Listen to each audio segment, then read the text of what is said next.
Newsroom লাইভে এবার আবহাওয়ার খবরের দিকে নজর রাখতেই হবে, কারণ বঙ্গোপসাগরের নিম্নচাপে দক্ষিণবঙ্গের দুর্যোগ। 24 ঘন্টায় ঝাড়খণ্ডে চলে যাবে নিম্নচাপ, আর দক্ষিণবঙ্গে মূলত মেঘলা আকাশ, বিক্ষিপ্ত বৃষ্টির পূর্বাভাস রয়েছে। উপকূলের জেলায় বৃষ্টির সম্ভাবনা বেশি। রবিবার ভারী বৃষ্টি দক্ষিণ 24 পরগনা, ঝাড়গ্রাম, 2 মেদিনীপুর, বাঁকুড়া, পুরুলিয়াতেও ভারী বৃষ্টি। আর সোমবারের পর বৃষ্টির সম্ভাবনা কমবে। শনি এবং রবি মৎস্যজীবীদের সমুদ্রে যেতে নিষেধাজ্ঞা জারি করা হয়েছে।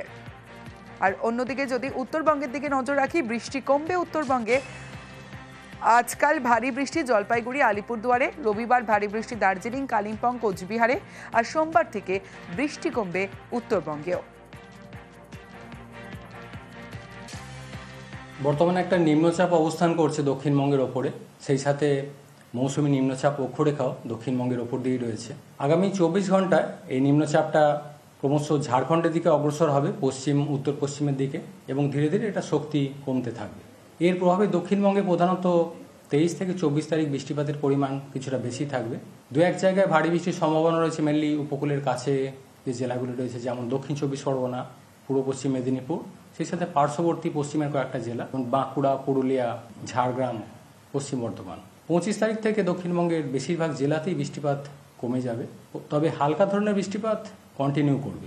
মৎস্যজীবীদের জন্য সমুদ্রে যেতে নিষেধ করা হচ্ছে 23 থেকে 24 তারিখ। দক্ষিণবঙ্গে নিম্নচাপের বৃষ্টি, রাস্তায় জল, স্কুলে জমা জল, জেলায় জেলায় ভোগান্তির ছবিটা দেখুন।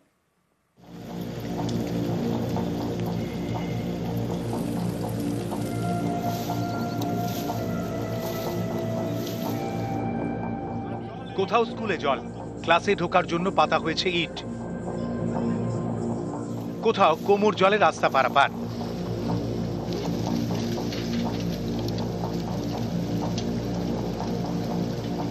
কোথাও ভেসে গিয়েছে পিকআপ ভ্যান।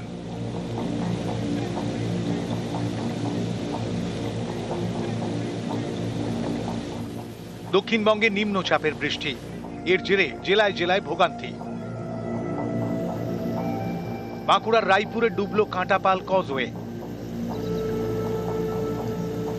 পাত্রসায়রে ফুঁসছে শালী নদী, জল বইছে রাস্তা দিয়ে।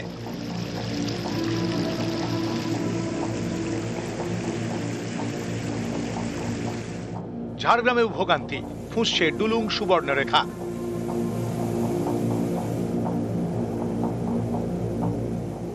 নদীর জল রাস্তায়।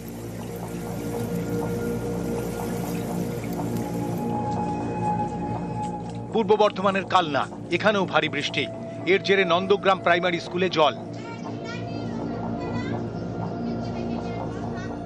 স্কুলের মাঠে জল, ঘরে জল, সাপ ঘুরে বেড়াচ্ছে, স্কুলের ছাদ পর্যন্ত ভেঙে পড়ে যাচ্ছে। বাচ্চাদের আজকে ক্ষতি হলে কে দায়িত্ব নেবে? এইগুলো কেউ তো দায়িত্ব নেবে না। এই স্কুলটা আমরা চাই একটু উন্নতি হোক, বা কেউ একটু দেখুক সেই স্কুলটা। কালনার বিখ্যাত লালজি মন্দির চত্বরেও জল।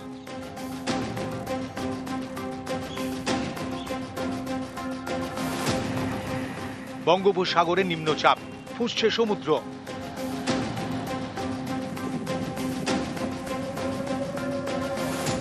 মন্দারমণিতে পর্যটকদের সতর্ক করতে চলছে মাইকিং। আপনারা এখন কেউ জলে নামবেন না, আপনারা উপরে থাকুন, সুস্থ থাকুন। এখন নিচে গেলে যে কোনো মুহূর্তে অঘটন ঘটবে, ওই জন্য আপনাদেরকে উদ্দেশ্য করে বলা হচ্ছে আপনারা কেউ জলের ধারে যাবেন না। বারে বারে আপনাদেরকে সতর্ক দেওয়া হচ্ছে, আপনারা এখন কেউ জলের দিকে যাবেন না। দক্ষিণ 24 পরগনার মৌসুনী দ্বীপে বাঁধে ধস। অমাবস্যার কোটাল, ভরা কোটাল, সেই ভরা কোটালে আমরা সবাই খুব আতঙ্কের মধ্যে আছি। আপাতত যুদ্ধকালীন তৎপরতায় স্থানীয় বাসিন্দাদের নিয়ে আমরা মোটামুটি বস্তাতে মাটি ভরে বাঁধ দেওয়ার কাজ চলছে।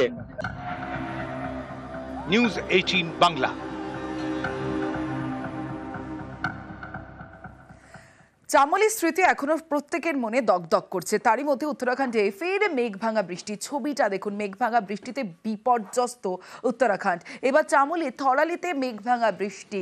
উত্তরকাশী ধরালির পর এবার থরালিতে ধস। কাদা পাথরের তলায় ঘরবাড়ি, বাজার ক্ষতিগ্রস্ত। সাব ডিভিশনাল ম্যাজিস্ট্রেটের বাড়িও।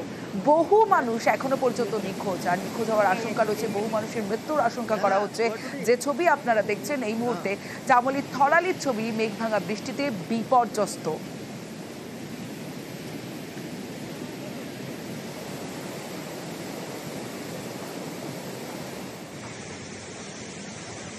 ये एसडीएम आवास है, कहीं भी जाने की स्थिति नहीं है इसमें।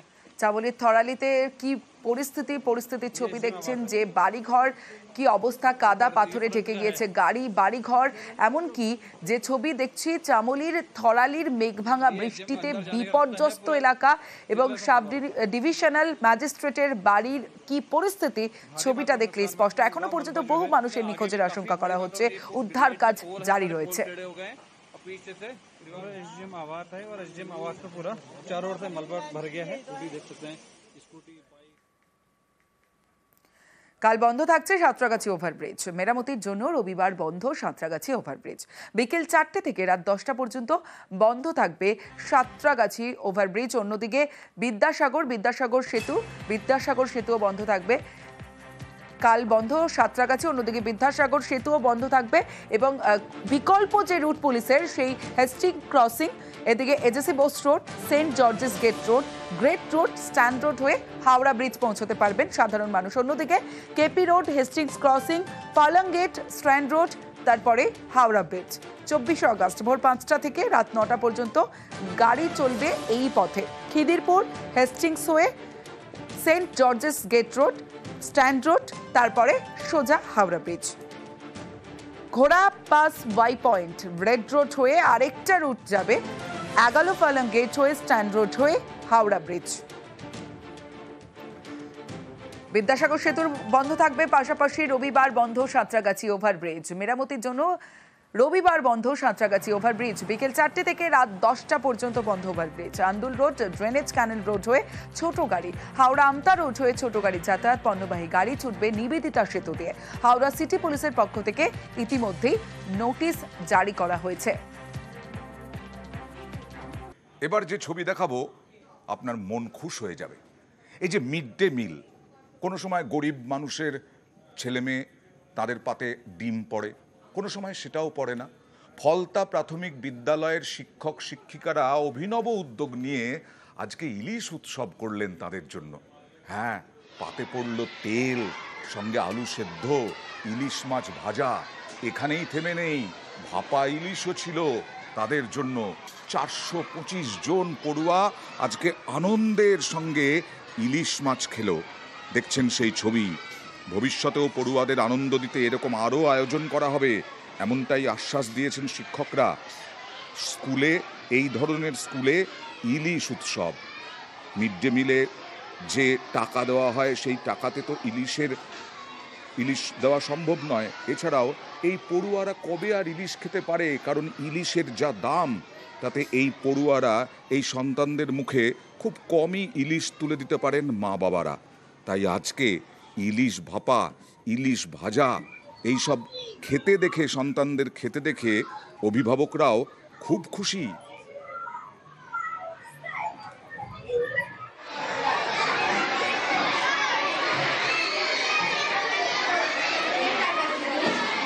আজকের আমাদের খাইয়েছে ইলিশ ভাপা, আলু, তার সঙ্গে তেল আছে, ভাত আছে এবং ডালও হয়েছিল। আমরা অনেকে ইলিশের সঙ্গে ডাল খেতে চাইছি না, তাই জন্য স্যার আজকে ডালটা দেয়নি। কেমন লাগলো খেতে?